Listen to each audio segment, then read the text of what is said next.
Commodity बाजार में ऐसी कौन सी एग्री और नॉन एग्री कमोडिटी है जिसमें ट्रेड कर मुनाफा कमाया जा सके। ऐसी कमोडिटी तलाशने की कोशिश हमने की है। मेरा नाम है कमल शर्मा।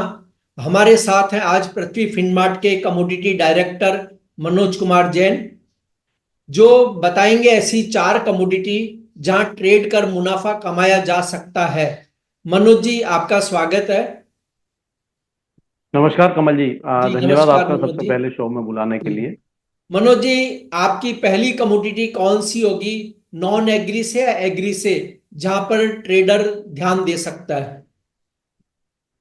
अभी हम नॉन एग्री की बात करेंगे और यहाँ पे हम देख रहे हैं कि गोल्ड में लाइफ टाइम हाइज बनने के बाद लगातार यहाँ पे मुनाफा वसूली का एक दौर जो है देखने को मिल रहा है। इंटरनेशनल मार्केट में लगातार 7 महीनों की बढ़त के बाद सितंबर मंथ में हम नरमी जो है आते हुए देख रहे हैं सोने की कीमतों में। सोना अगस्त में इंटरनेशनल मार्केट में $2570 के लाइफ टाइम हाइज को टेस्ट करने के बाद अब यहाँ वसूली जो है फेड पॉलिसी मीटिंग के पहले दिखाता हुआ नजर आया है। तो हमारा मानना है कि यहाँ पे फेड की पॉलिसी मीटिंग के पहले एक थोड़ी मुनाफा वसूली जो है वो जारी रह सकती है। और सोना अपने सपोर्ट्स लेवल $2464 प्रति ट्राई आउंस इंटरनेशनल मार्केट में और भारतीय बाजारों में लगभग 17,700 के स्तर को फिर एक बार टेस्ट जो है कर सकता है। तो वर्तमान लेवल से और यहाँ पे लगभग 400-500 रुपए की गिरावट सोने की कीमतों में आने वाले समय में देखने को मिल सकती है। जी। और जिस तरह से फेड ने बात करी है कि वो जो है ब्याज दरों में कटौती करेगा, लेकिन चीन की अर्थव्यवस्था को हम देख रहे हैं तो काफी डल है। इसका बुलियन मार्केट पे क्या असर होगा।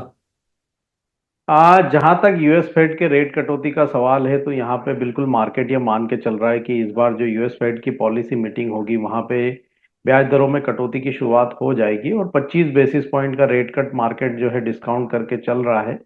यहाँ पे यूएस फेड चेयरमैन ने जो जैक्सन होल सिंपोजियम हुआ था लास्ट मंथ वहां पे साफ तौर पर कहा था कि यूएस फेड के जो ब्याज दरों में कटौती है वो वहां के आर्थिक आंकड़ों को देखकर की जाएगी।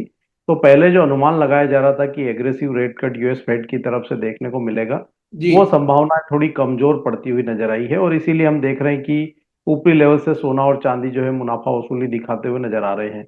चांदी में गिरावट थोड़ी ज्यादा है क्योंकि चाइना की जो आर्थिक हालत है वो अभी भी खराब है और हम देख रहे हैं कि जो मैन्युफैक्चरिंग एक्टिविटीज है वहाँ लगातार दबाव बना हुआ है और उसी के चलते हम बेस मेटल पैक में जो गिरावट देख रहे हैं और उसका असर चांदी की कीमतों पर भी पड़ता हुआ नजर आया है। तो चाइनीज इकोनॉमी के कमजोर संकेत से बिल्कुल यहाँ पे सोने और चांदी की कीमतों में दबाव है, लेकिन यूएस फेड रेट कट की संभावनाओं के चलते सपोर्ट्स भी बने हुए हैं। तो यहाँ पे फेड पॉलिसी मीटिंग के पहले थोड़ी जो है मुनाफा वसूली सोने चांदी में जारी रह सकती है। जी मनोज जी, आपकी दूसरी कमोडिटी कौन सी होगी जो आप रिकमेंड करेंगे। यहाँ पे नॉन एग्री में ही हम बात कर रहे हैं तो सोने के बाद दूसरी जो कमोडिटी है एनर्जी पे एक से नेचुरल गैस है और वहाँ पे नजर रख करके चलना चाहिए। हमने नेचुरल गैस की कीमतों में बड़ी गिरावट जो है पिछले कुछ महीनों में आते हुए देखी जी है, जी लेकिन अब हमारा मानना है कि यहाँ पे ग्रेजुअली जो है इसमें आने वाले समय में सुधार देखने को मिलेगा। उसके पीछे दो तीन मुख्य वजह है। पहला, यहाँ पे हम देख रहे हैं कि जो यूरोपियन जो इकोनॉमी है वहां से थोड़े रिवाइवल के संकेत आ रहे हैं और वहाँ के जो इकोनॉमिक आंकड़े हैं वो ग्रेजुअली सुधरते हुए नजर आ रहे हैं। दूसरा, यूएस में जो समर पीरियड है वो अब खत्म हो गया है और सितंबर मंथ की पहली तारीख से अब यहाँ पे जो है सीजन चेंज हो रहा है। तो आने वाले समय में यूएस में विंटर का जब सीजन स्टार्ट होगा तो वहाँ पे भी डिमांड में सुधार देखने को मिलेगा। तो हमारा मानना है कि नेचुरल गैस में जो गिरावट लगातार जारी थी वो अब थमती हुई नजर आएगी और ग्रेजुअली इसमें यहाँ पे रिकवरी जो है आने वाले समय में देखने को मिलेगी। इंटरनेशनल मार्केट में $1.88 जो एक स्ट्रांग सपोर्ट नेचुरल गैस के लिए बना हुआ है, वहीं भारतीय बाजारों में 170 के स्तर पर हम देख रहे हैं कि एक स्ट्रांग सपोर्ट जो है यहाँ पे देखने को मिल रहा है। जी तो हमारा मानना है कि ये सपोर्ट्स लेवल इंटरनेशनल मार्केट और भारतीय बाजारों में होल्ड होते रहेंगे और कीमतें ग्रेजुअली भारतीय बाजारों में 200 और इंटरनेशनल मार्केट में 2.4 से $2.50 ये स्तर जो है टेस्ट करती हुई नजर आएगी। 200 के स्तर के ऊपर अगर कीमतें चलती है तो फिर एक बार हम 210 से 215 तक के स्तर भी भारतीय बाजारों में आते हुए देखेंगे। तो नेचुरल गैस में अब डाउन साइड लिमिटेड लगता है और ग्रेजुअली हमारा मानना है कि यहाँ पे कीमतों में सुधार देखने को मिलेगा। और शॉर्ट टर्म में 25 से 30 रुपए की मजबूती जो है ऊपर की तरफ देखने को मिल सकती है। जी, मौसम बदलेगा तो गैस की डिमांड आएगी और इसी उम्मीद पर है कि गैस के प्राइस आने वाले दिनों में बढ़ सकते हैं, लेकिन स्टॉप लॉस जरूर लगाएं और उसका कड़ाई से पालन करें। मनोज जी, तीसरी कमोडिटी आपकी कौन सी है? नॉन एग्री में ही हम तीसरी कमोडिटी पे जी। चर्चा करेंगे, कॉपर है। कॉपर में हम देख रहे हैं कि काफी उठापटक जो है देखने को मिल रही है। कॉपर में हमने एक अच्छी मजबूती इस साल में आते हुए देखी थी, लेकिन ऊपरी लेवल से इसमें लगातार गिरावट जो है आती हुई नजर आई है। साल के दरमियान हमने कीमतों को लगभग $10,000 के स्तर तक टेस्ट करते हुए देखा था और वहां से लगातार गिरावट देखने को मिली है। इंटरनेशनल मार्केट में कीमतें अपने ऑल टाइम हाई से लगभग 10 से 11% जो है टूट चुकी है। और भारतीय बाजारों में भी हम देख रहे हैं कि 900 के ऊपर के स्तर टेस्ट करने के बाद हम यहाँ पे अभी 800 के नीचे ट्रेड कर रहे हैं। जी। इंटरनेशनल मार्केट में अगर बात करें तो कल कीमतें 6 सप्ताह के निचले स्तरों पर फिसलती हुई नजर आई थी और एलएमई पर कीमतें $9,000 के नीचे अभी ट्रेड कर रही है। कॉपर में अब यहाँ पे अहम जो सपोर्ट्स लेवल एलएमई पर नजर आ रहे हैं वो $8,940 हैं। वहीं भारतीय बाजारों में ₹774 का जो स्तर है ये मेक और ब्रेक लेवल हम कह सकते हैं। तो कोई भी जो निवेशक या ट्रेडर कॉपर में व्यापार करता है उनको इन स्तरों पर जो है नजर रख करके चलना चाहिए। अगर $8,940 के स्तर क्लोजिंग बेसिस पर एलएमई पर टूटते हैं और भारतीय बाजारों में 774 के स्तर टूटते हैं तो फिर यहाँ पे फ्रेश जो है सेलिंग इस काउंटर में देखने को मिल सकती है।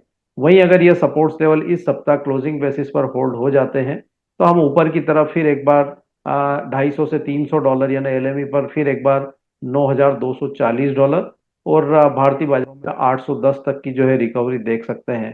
तो कॉपर के जो भी ट्रेडर हैं या निवेशक हैं उनको इस लेवल के ऊपर इस सप्ताह नजर रख जी, करके चलना चाहिए। यह मेक और ब्रेक लेवल हम कह सकते हैं और यहाँ पे कुछ भी ब्रेकआउट या ब्रेकडाउन होता है तो उस हिसाब से अपनी रणनीति तय करना चाहिए। बिल्कुल। आपने अपनी रिपोर्ट्स में भी कहा है कि जो मॉर्निंग रिपोर्ट्स में भी कि ये मेक और ब्रेक लेवल होगा।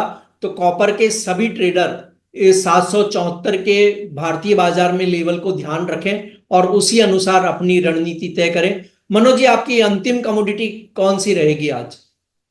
यहाँ एग्री में हम ग्वार की भी चर्चा करना चाहेंगे कमल जी। जी। हम देख रहे हैं कि ग्वार में काफी जो है लोगों की मंशा रहती है ट्रेड करने की और हम देख रहे हैं कि ये काफी समय से एक सीमित दायरे में कमोडिटी ट्रेड कर रही है।